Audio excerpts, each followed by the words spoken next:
Y para el último jueves de marzo, me parece que fue, quizá 1 de abril, Maciel abusó de mí por primera vez.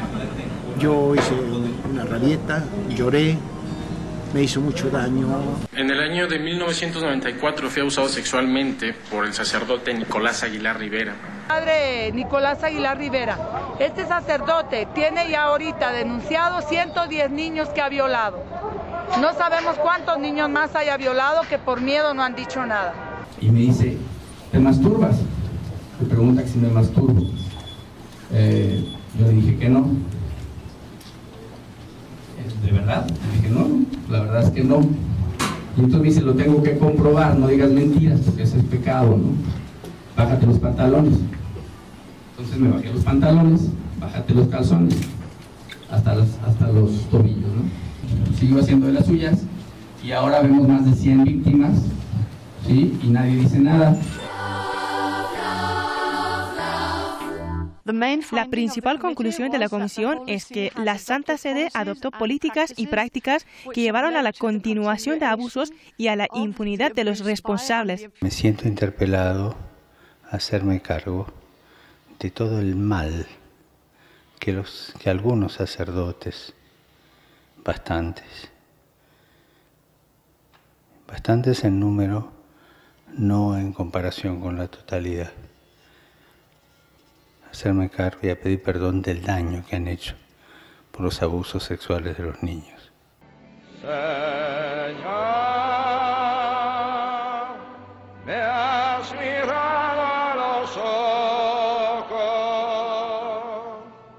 sonriendo, has dicho mi nombre.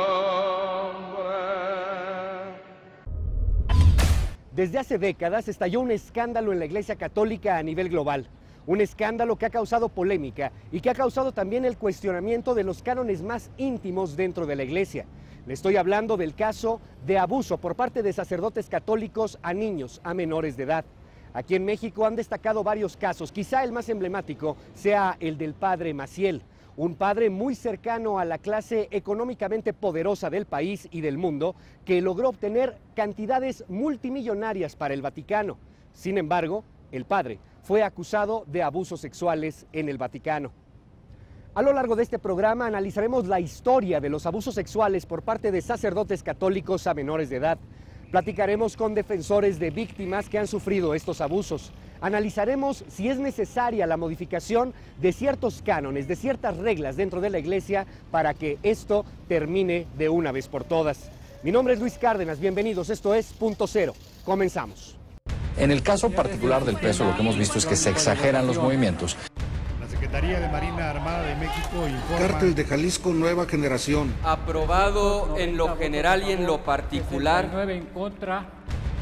El presupuesto de egresos de la Federación para 2014.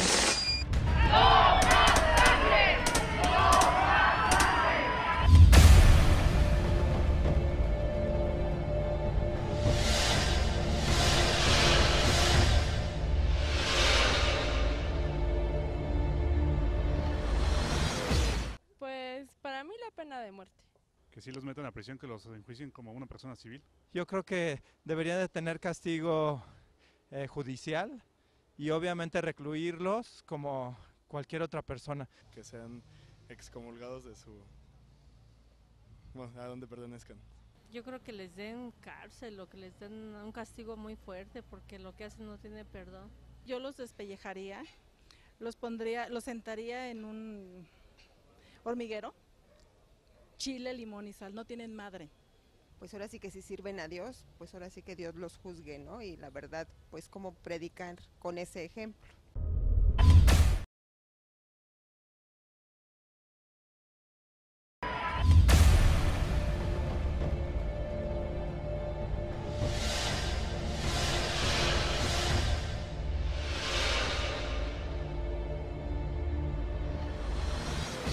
Hasta el momento son al menos 800 sacerdotes católicos que han sido separados de su cargo por órdenes directas del Vaticano. La Iglesia los ha encontrado culpables de haber abusado sexualmente de menores de edad. Sin embargo, no en todos los casos la Iglesia ha coadyuvado con las autoridades. No en todos los casos han sido entregados estos sacerdotes a la policía para que paguen, para que respondan por lo que realmente es un delito. Se abre el debate hasta dónde llega la justicia de la Iglesia Católica y hasta dónde puede llegar la justicia del Estado. No únicamente del Estado mexicano, sino del Estado en todo el mundo, para que estos sacerdotes terminen por pagar sus delitos, para que estos sacerdotes terminen en prisión.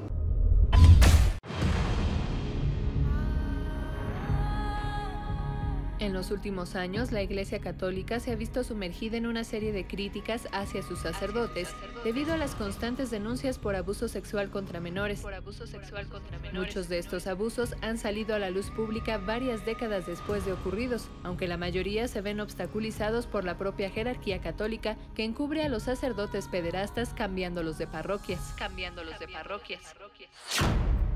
En la última década, el Vaticano ha destituido a 884 sacerdotes pederastas, derivado de una investigación de 3.420 casos de abuso sexual a menores. En México, uno de los casos más recientes y que ha sentado precedente dentro de la arquidiócesis de nuestro país es el del cura de San Luis Potosí, Eduardo Córdoba, acusado de abusar sexualmente de al menos 100 menores de edad. El Vaticano ordenó en mayo pasado la baja definitiva del padre Córdoba tras determinar su responsabilidad en las acusaciones de pederastia. Y Eduardo Córdoba ha causado baja de la Iglesia Católica.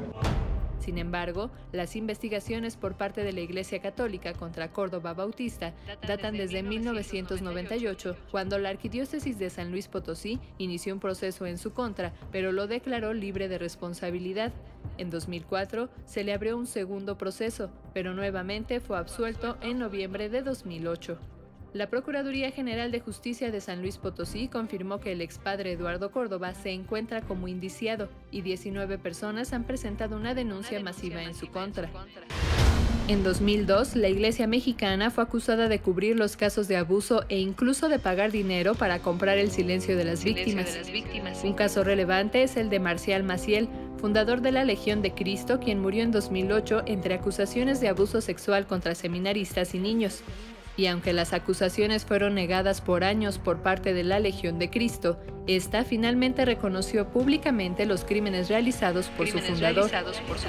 La red de sobrevivientes de abuso sexual por sacerdotes ha presentado acusaciones contra el cardenal Norberto Rivera Carrera por proteger a varios sacerdotes, entre ellos a Nicolás Aguilar Rivera, procesado en Tehuacán, Puebla, por abuso sexual contra al menos 60 niños, y quien fue transferido a Estados Unidos, en donde también fue investigado por la policía de Los Ángeles por el abuso de 26 varones durante sus 10 meses que permaneció en esa entidad.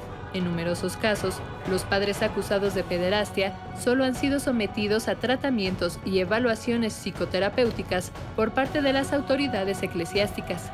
En Coahuila, la Iglesia Católica abrió una casa de rehabilitación para obispos y sacerdotes en crisis moral, espiritual y psicológica, para tratar situaciones y problemáticas específicas como la pederastia. Pero cualquiera que sea la causa, no existe justificación alguna que explique un acto tan cruel y ruin hacia los menores que han sido abusados sexualmente, y la Iglesia Católica, con el Papa Francisco al frente, deberá tomar medidas más drásticas contra los clérigos que hayan cometido este tipo de abusos.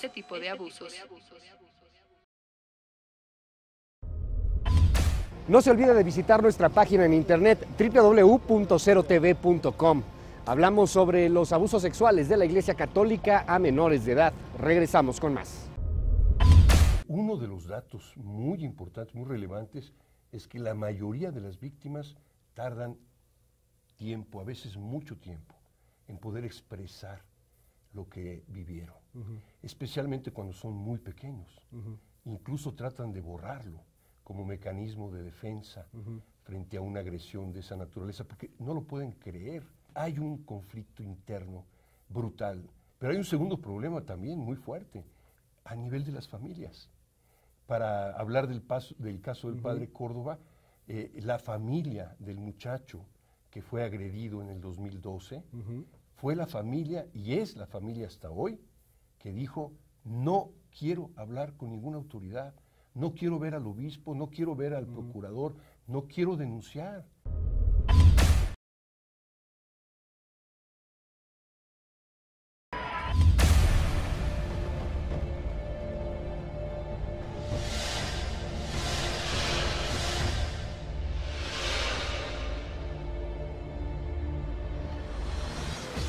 Pues ya estamos de regreso en Punto Cero. El día de hoy hablamos sobre los delitos de abuso sexual en la Iglesia Católica, sobre los sacerdotes pederastas, y nos acompaña Alberto Atié. Él es un ex sacerdote católico y también uno de los principales defensores aquí en México de las víctimas de sacerdotes que han abusado sexualmente a menores de edad.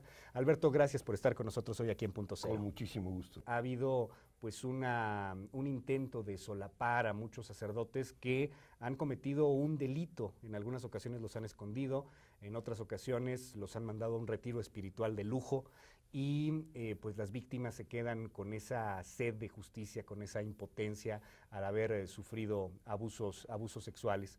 Cuéntame al respecto del tema, máxime con la experiencia que tienes dentro de una institución como esta. Pues sí, yo diría que, siguiendo esta reflexión tuya, uno de los puntos en los que tendríamos que reflexionar mucho es cómo explicar que una institución inspirada en el Evangelio, en el seguimiento de Jesús, que tiene como mandato además cuidar a los niños, protegerlos, no escandalizarlos, haya caído en un mecanismo en el cual, en vez de proteger a los niños, de cuidarlos como oro o más, ¿no?, como al mismo Jesús, claro, sistemáticamente empezó a proteger a quienes abusaban de ellos. Entonces, en este proceso histórico hubo siempre, obviamente, una enorme controversia. Nos tocó a nosotros vivirla con los casos que tuvimos que enfrentar, como el del padre Maciel, el del padre Nicolás Aguilar, y actualmente el del padre Córdoba, en donde al parecer la Iglesia queda desconcertada de que le señalemos víctimas, denunciantes, organizaciones, e incluso el Comité Internacional de los Derechos del Niño de Naciones Unidas últimamente, en mayo, dio su informe final, en donde se les señala que hay un modelo sistemático de protección, hay todo un mecanismo interno que busca proteger a quienes abusan para salvaguardar su imagen. ¿Cómo es trabajar con estas víctimas? ¿Qué es lo que sienten cuando están haciendo este proceso? Hoy tenemos mucha mayor claridad sobre el fenómeno, ¿no? Y efectivamente uno de los datos muy importantes, muy relevantes, es que la mayoría de las víctimas tardan tiempo, a veces mucho tiempo, en poder expresar lo que vivieron, especialmente cuando son muy pequeños. Incluso tratan de borrarlo como mecanismo de defensa frente a una agresión de esa naturaleza, porque no lo pueden creer. Hay un conflicto interno brutal, pero hay un segundo problema también muy fuerte, a nivel de las familias. Para hablar del caso del padre Córdoba, la familia del muchacho que fue agredido en el 2012, fue la familia, y es la familia hasta hoy, que dijo: no quiero hablar con ninguna autoridad, no quiero ver al obispo, no quiero ver al procurador, no quiero denunciar. El daño que han hecho a mi hijo es tan fuerte que no quiero saber nada de nadie. Tocas el tema del padre Eduardo Córdoba, del padre en San Luis Potosí, encumbrado políticamente, muy cercano a la élite política de San Luis, inclusive con algún puesto dentro de un consejo ciudadano que tenía relación estrecha con el gobierno. Y en este caso a mí me llama la atención este juicio que se hace dentro de la Iglesia Católica, en donde termina exonerado, y además esa exoneración en algún momento ratificada por el Vaticano. Y años después nos damos cuenta de que pues no fue solamente un caso, sí fue responsable del asunto, y la Iglesia hizo absolutamente todo para protegerlo en su momento. Y si me permites decírtelo, no fue solamente una exoneración. ¿Cuántas fueron? Fueron tres. ¿Tres exoneraciones? 3 exoneraciones. Al nivel Vaticano. A nivel primero de la arquidiócesis, de 1995 a 98 se le abre el primer proceso local en la arquidiócesis, se comunica a Roma, en 98 se le declara inocente y Roma cierra el caso. Vienen los casos de 2004-2005, cerca de 25 por lo menos nosotros tenemos ya detectados, por supuesto que hay más. La arquidiócesis abre el proceso, toma nota, incluso en esa ocasión se reporta que el padre, porque estaba enfermo, no se le podía citar a la arquidiócesis, fue el investigador o el procurador o la autoridad eclesiástica a interrogarlo, lo interrogó una tarde, probablemente 2 horas, sin las víctimas, cierran el caso, libre, exonerado de toda responsabilidad.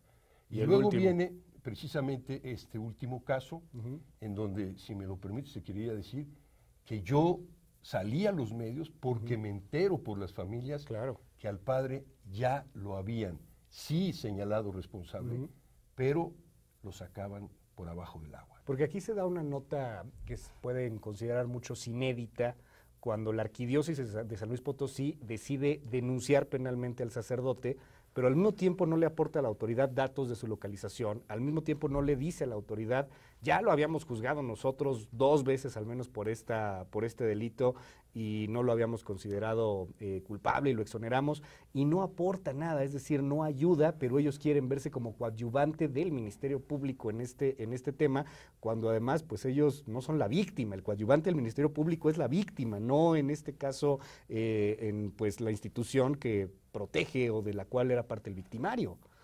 Mira, me da mucho gusto que seas un conocedor del derecho, porque tú mismo te das cuenta de que al mismo tiempo que aparentemente la diócesis toma una especie de actitud pionera al entregar finalmente a un sacerdote, no lo habían hecho, lo han dicho públicamente, a la autoridad civil con una denuncia de por medio, en ese sentido lo entregan de esa manera, está claro que el caso no podrá prosperar si la víctima no ratifica la denuncia. Y es el caso que te comentaba, es el caso de esta familia que está tan dañada que dijo ya, nosotros tenemos la información, que no iba a declarar.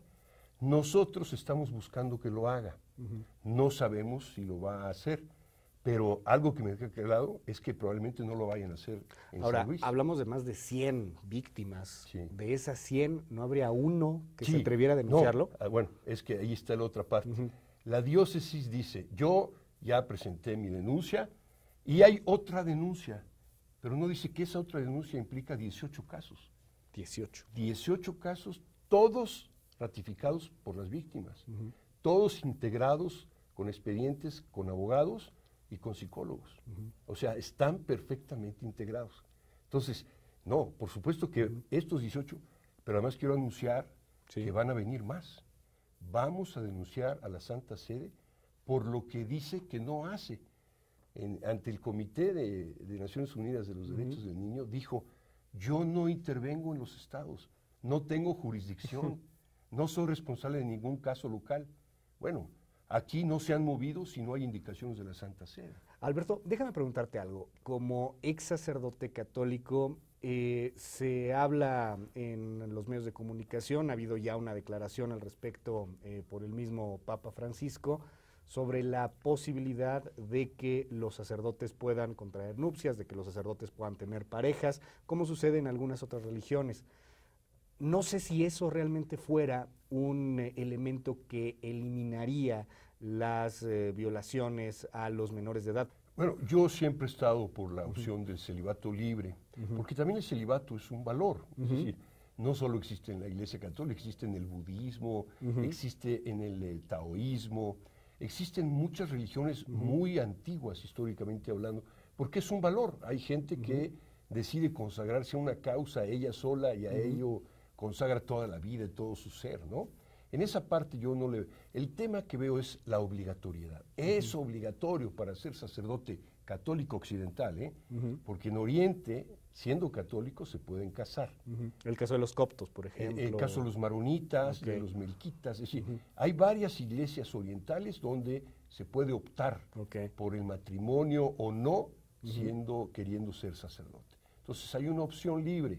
Yo diría, sí es necesario, yo creo que este Papa ya tiene más claro que tiene un problema gravísimo dentro de los sacerdotes de su iglesia católica con respecto a la sexualidad, no solo el celibato, porque hay un problema gravísimo de sexualidad en el sentido de que una cosa es el deber ser.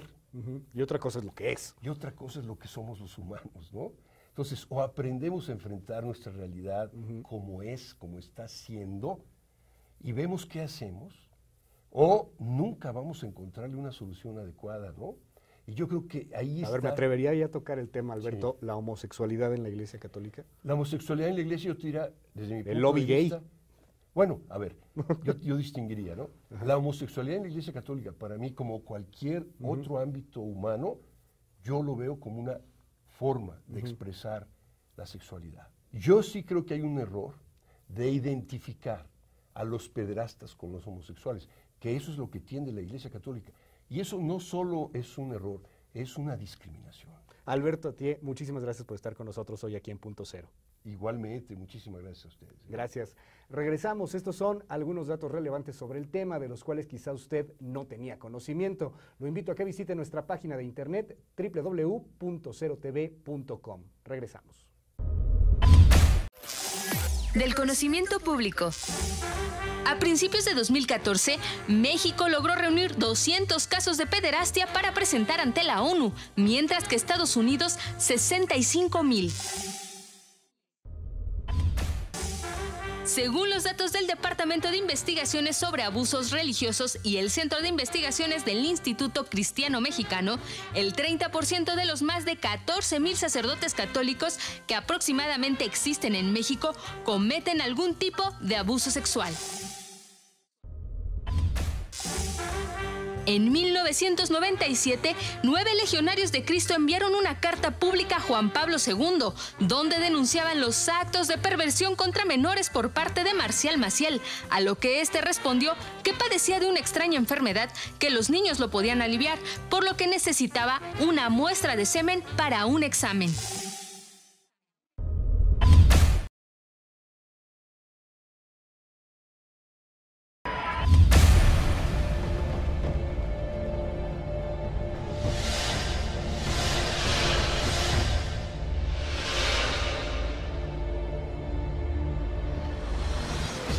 Uno de los últimos casos emblemáticos en nuestro país en torno a los sacerdotes que han abusado sexualmente de niños es el del sacerdote Eduardo Córdoba, muy allegado a la clase política y económica de San Luis Potosí.